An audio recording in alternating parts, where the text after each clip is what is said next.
শহীদ ওসমান হাদি ঢাকা ৮ আসনের একজন প্রার্থী ছিলেন।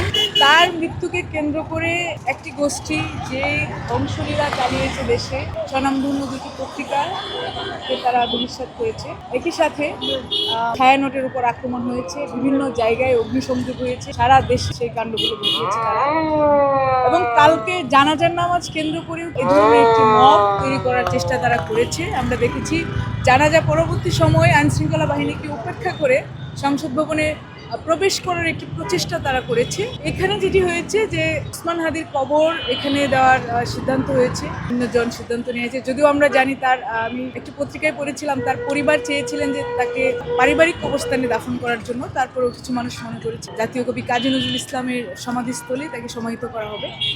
তো এই কেন্দ্র করে চিটাগাং বিশ্ববিদ্যালয়ের কোনো একটি হলের সম্ভবত ভিপি সে এই জায়গায় এসে গুজব ছড়িয়েছে, এবং গুজব ছড়ানোর পরে এবং ঢাকা বিশ্ববিদ্যালয় সহ যে মুনাফিকদের যে সংগঠন, সেই সংগঠনের বিভিন্ন দায়িত্বশীল নেতাকর্মীরা সেই গুজবটিকে সোশ্যাল মিডিয়ায় ছড়িয়েছে। এবং তারই প্রেক্ষিতে আমরা দেখলাম যে কিছুক্ষণের মধ্যে সেই গুজবটি বেশ সার্কুলেটেড হয়েছিল। এরপরে আমরা ফ্যাক্ট চেক করি এবং আমরা দেখি যে এরকম কোনো ঘটনা ঘটছে না, এবং আমরা সাথে সাথে সেগুলো সবাইকে অবহিত করি যে এরকম কিছু ঘটছে না, এটি একটি গুজব।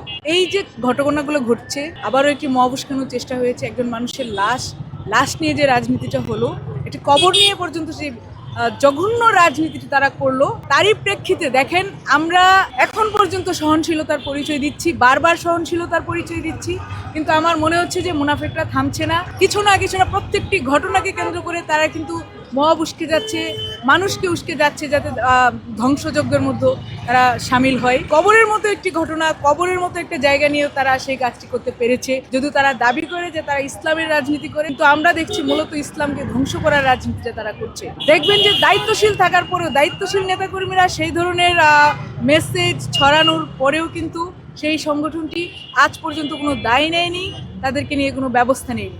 এটিতেই প্রমাণ করে যে তারা আসলে এদেশে কোনো স্থিতিশীলতা চায় না, নির্বাচনকে বানচাল করার জন্য, দেশে অশান্তি জিয়ে রাখার জন্য, জনমনে ভীতি সঞ্চার করার জন্য তারা যা যা করা দরকার সেগুলোই করছে।